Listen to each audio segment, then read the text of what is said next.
Hey y'all, welcome to Tina's Stable. Today I'm going to be making spaghetti sauce. Spoke to my granddaughter last night and they're coming to visit. My daughter and grandkids are coming to visit next week. And when I was talking to Abby, I asked her what kind of food she wanted. And she said, well, steak and how about some pasta? So I didn't have any sauce left. So I have to get going and make a pot of sauce. So I wanted to show you guys how I do it. All right, let's get started. I'm going to put in some olive oil. I have extra virgin olive oil. You know me, I don't measure, so I'm just going to cover the bottom of this Dutch oven. And I'm going to saute mirepoix, which is just a fancy name for chopped up onions, celery, and carrots. So we're going to let this cook on medium-high heat until the vegetables are tender and the onions are translucent. And while that's cooking, I'm going to put in some salt and pepper. Gotta have salt and pepper. Generous amount. Oops. And some pepper. And I use basil. I don't use Italian seasoning mix. I don't use oregano. I use basil.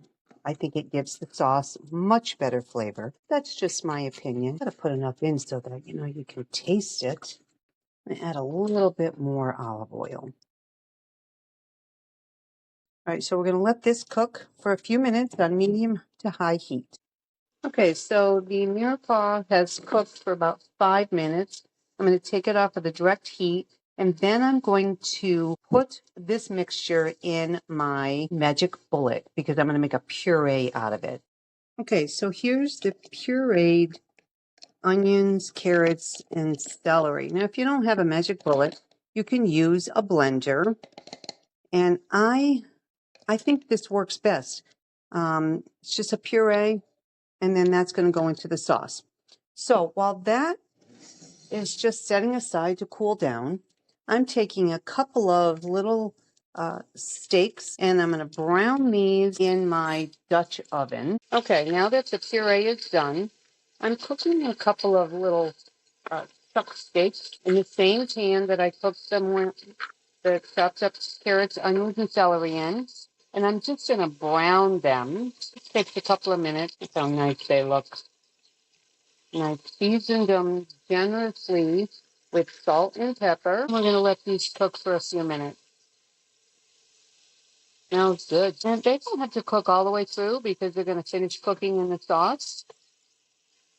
Just going to brown them a little bit.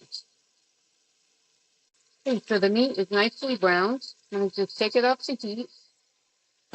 And I'm going to just set these nice pieces of beef aside on a plate. And then we're going to get started on the sauce. Don't those look good?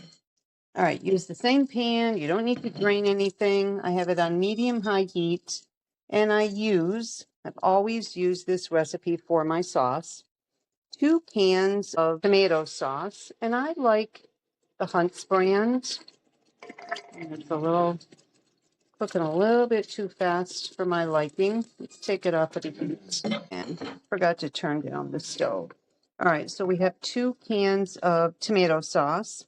Now, I like a thin or a smooth sauce, so I don't use crushed tomatoes. I don't use whole tomatoes. I just use sauce and 2 cans of puree. And then I use a can of tomato paste. All right, and I filled one of the cans up with water. And this is just a little thing that I do. I take the water and I just pour the water back and forth in each can because you want to get out all the goodness that's left behind in this can. You don't want to lose any of that sauce. So just take that back and forth a couple of times. Like I said, you don't want to leave behind any of that goodness. All right, and then just pour that can of water in the sauce. Now comes the good stuff. Now we're going to put that pureed mirepoix into the sauce. Every little bit. Stir it up. It blends so nicely in the sauce. Really nice.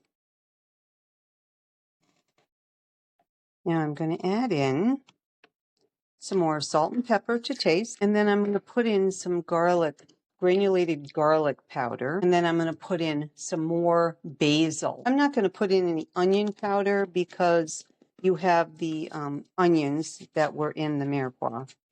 So we're going to give it a nice good shake of basil. I don't have any fresh basil, or else I would have put that in there, but that's okay. We use what we have, don't we?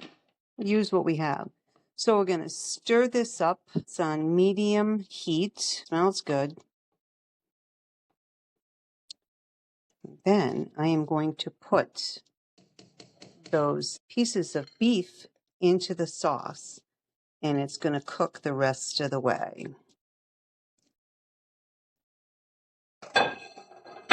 Yum. Now, this will cook for a couple of hours.